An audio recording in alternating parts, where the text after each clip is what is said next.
আজকের এই অনুষ্ঠান একদিকে আমাদের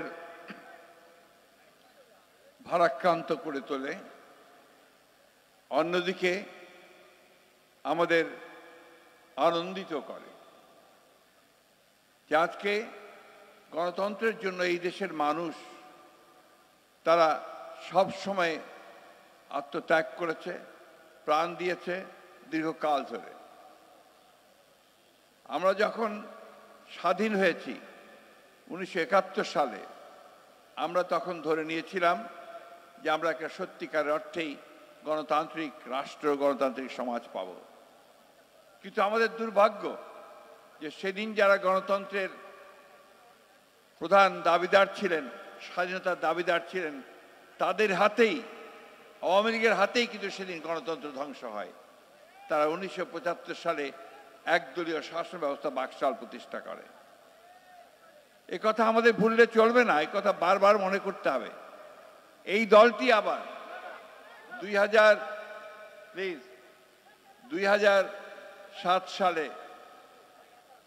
নির্বাচন, 8 সালে হওয়ার পরে, রাষ্ট্র ক্ষমতায় আসার পরে অত্যন্ত সুপরিকল্পিতভাবে তারা গণতন্ত্রকে ধ্বংস করেছে, গণতান্ত্রিক সমস্ত প্রতিষ্ঠানগুলোকে ধ্বংস করেছে এবং বারবার ছাত্র জনতার যে সংগ্রাম, সেই সংগ্রামকে দমন করবার জন্য অত্যাচার, নির্যাতন, নিপীড়ন, গুম, হত্যা, খুনের আশ্রয় নিয়েছে।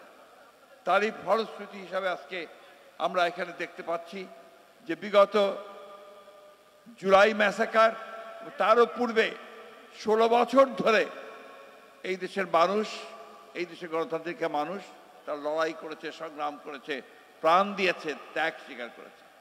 আজকে আমরা সবাই বলছি যে আমরা স্বাধীন হয়েছি, হয়তো স্বাধীন হয়েছি, হয়তো হয়েছি, কিন্তু এখনো চতুর্দিকে নাগিনীরা ছড়াইছে নিঃশ্বাস।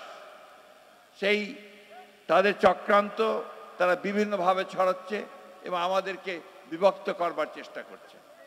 আজকে আমাদের যেটা প্রয়োজন সবচেয়ে বেশি, তা হচ্ছে আমাদেরকে ইস্পাত ঐক্য, যে ঐক্য নিয়ে আমরা দীর্ঘ 16 বছর লড়াই করেছি, সেই ঐক্যকে অটুট রাখা এবং কোনো মতেই তাদের চক্রান্তে পা না দেওয়া।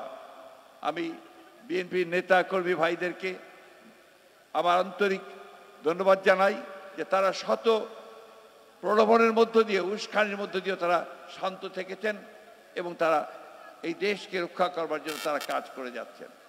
আমি ধন্যবাদ জানাই আমাদের সেই সমস্ত দলগুলোকে, রাজনৈতিক দলগুলোকে, সংগঠনগুলোকে, যারা দীর্ঘকাল ধরে এই সংগ্রাম লড়াইয়ে আমাদের সঙ্গে সংযুক্ত হয়েছেন ও কাজ করে চলেছেন।